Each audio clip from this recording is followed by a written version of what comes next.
Hai viewers, jumpa lagi bersama Medi dalam channel Infolomedia. Kali ini kita akan membahas sebuah negara kerajaan yang terletak di selatan benua Afrika. Negara ini merupakan negara monarki absolut yang masih tersisa di benua Afrika. Namanya ialah Eswatini, atau yang dulunya dikenal sebagai Swaziland. Namun sebelum kita membahas negara ini, silahkan tekan tombol subscribe dan jangan lupa nyalakan loncengnya ya, biar tidak ketinggalan informasi yang Medi sajikan di channel ini. Mari kita lanjut. Kerajaan Eswatini berada di selatan benua Afrika, berada di antara negara Afrika Selatan dan juga Mozambik. Berpenduduk sebanyak 1,172 juta jiwa pada tahun 2021 dan menempati luas wilayah sebesar 17.363 km persegi. Yang unik dari negara Eswatini, negara ini memiliki dua ibu kota, yakni ibu kota eksekutif yang bernama Mbabane, di mana disinilah pusat administrasi negara berada. Sedangkan yang kedua ialah ibu kota legislatif yang bernama Lobamba, di mana Raja Swati III dan ibunya berada. Etnis penduduk Eswatini beragam, 84% suku Swazi, 10% suku Zulu, sedangkan 6%-nya adalah etnis lainnya. Bahasa resmi yang digunakan di negara ini ialah bahasa Swati, yang juga menjadi bahasa utama, serta bahasa Inggris. Mayoritas penduduk Eswatini beragama Kristen, terutama Protestan dengan persentase sekitar 83%. Sebelum bernama Eswatini, viewers, negara ini bernama Swaziland. Namun, nama itu membuat Swaziland kerap disangka Swiss yang berada di Eropa. Raja Swati III lalu memutuskan untuk mengubah nama menjadi Eswatini, yang diartikan sebagai Tanah Swazi. Peristiwa ini terjadi pada bulan April tahun 2018, tepat pada saat perayaan peringatan 50 tahun kemerdekaan Swaziland, sekaligus menandai ulang tahun ke-50 sang raja. Sebelum kemerdekaan pada tanggal 6 September tahun 1968, Eswatini berada di bawah kekuasaan Britania Raya, yang mulai menguasainya pada tahun 1877 dan berstatus Protektorat Britania Raya. Eswatini merupakan negara dengan sistem monarki absolut, yang berarti raja memerintah dengan dekret atau keputusan atas jutaan rakyatnya. Raja Eswatini saat ini adalah Raja Swati III, yang naik tahta pada tanggal 25 April tahun 1986, yang menggantikan Raja Sobusa II. Perekonomian Eswatini sangat beragam. Pertanian, kehutanan, dan pertambangan menyumbang sekitar 13% dari PDB. Manufaktur seperti tekstil dan pengolahan terkait gula menyumbang sekitar 37%. Sedangkan di bidang jasa menyumbang 50% dari PDB. Negara Eswatini termasuk negara miskin, di mana 70% warganya hidup di bawah garis kemiskinan.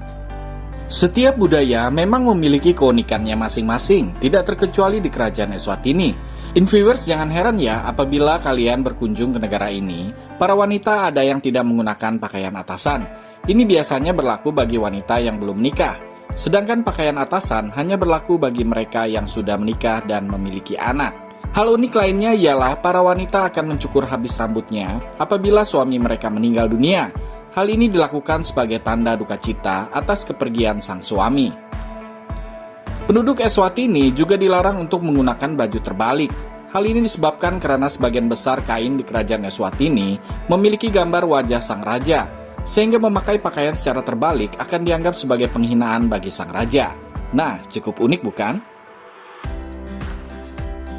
Oke viewers, bagaimanakah dengan tempat wisata di Eswatini? Mari kita lihat. Suasana berwisata di Eswatini disebut cukup menyenangkan, karena penduduk lokalnya sangat ramah dalam menyambut para turis. Tempat yang pertama ialah Sungai Great Usutu. Great Usutu adalah sungai terpanjang yang ada di negara ini. Di sungai ini kita dapat melakukan rafting atau arung jeram. Ada 4 tingkatan arus deras yang bisa kita taklukkan di sini. Yang menarik juga ialah pemandangan alam di pinggiran sungai yang juga dapat kita nikmati keindahannya. Nah, bagi kalian yang suka berwisata menyusuri sungai yang memiliki tantangan tersendiri, sepertinya Sungai Great Usutu bisa jadi pilihan.